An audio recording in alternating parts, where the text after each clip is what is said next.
मी सिद्धी पांडुरंग मानमोडे, जिल्हा परिषद केंद्रीय प्राथमिक शाळा वाली.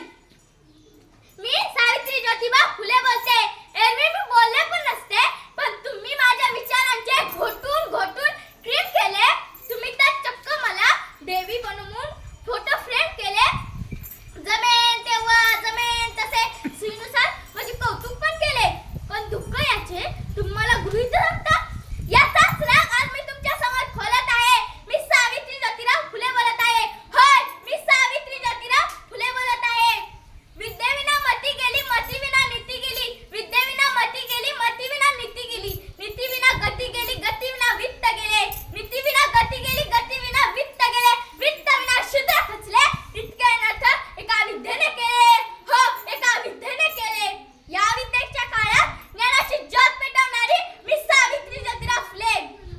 सातारा जिल्ह्यातील खंडाळा तालुक्यातील नायगाव येथील खंडोजी निवासी पाटील यांची मी कन्या. अवघ्या 9व्या वर्षी माझा विवाह ज्योतिराव फुले यांच्याशी झाला. नंतर हळूहळू मला समजायला लागले, ज्यांच्याशी आपला विवाह झाला तो काही साधा सुद्धा माणूस नाही, तो एक क्रांतीसूर्य आहे. जगाला ऊर्जा देणारा क्रांतीसूर्य आहे.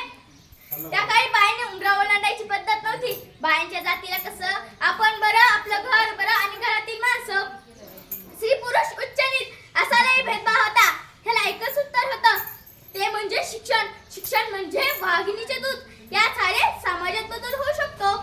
ज्योतिराव माझ्याकडे पाटी पेन्सिल घेऊन आले. म्हणाले, सावित्री, आजपासून मी तुला शिकवणार. मग काय चालू झाले काना, मात्रा, वेलांटी, बेकबे, बेदून चार. अशातच 1 जानेवारी शनिवारी 1848 रोजी पुण्यातील भिडेवाड्यात मुलींची पहिली शाळा सुरू झाली आणि मी पहिली शिक्षिका आणि मुख्याध्यापिका झाले.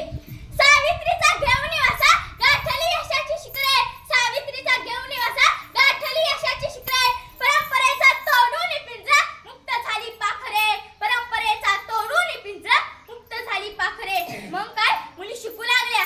यासाठी लोकांनी मला खूप विरोध केला. अनेकांनी माझ्या अंगावर शेण, गोळे, दगड, गोटे फेकली. पण या सगळ्याकडे न जुमानता मी माझे कार्य चालूच ठेवले. याचाच परिणाम म्हणून आज मुली कुठे कुठे पोहोचल्यात. कुणी डॉक्टर, कुणी इंजिनियर, कुणी वकील, असा कोणता क्षेत्र नाही जिथे मुली चमकल्या नाहीत. इतकेच काय तर भारताच्या राष्ट्रपती सुद्धा एक महिलाच आहेत. याचा मला खूप अभिमान आहे. मी पेरलेल्या बियाचे आज मोठ्या वृक्षात रूपांतर झाले.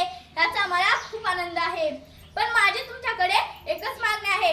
आजही समाजात मुलींवर अत्याचार होतात. मुली सुरक्षित नाहीत. आजही काही मुली शिक्षणापासून त्यामुळे वंचित केलेल्या आहेत. मी सुरू केलेले कार्य तुम्ही सर्वांनी पुढे घेऊन जावे अशीच माझी इच्छा आहे.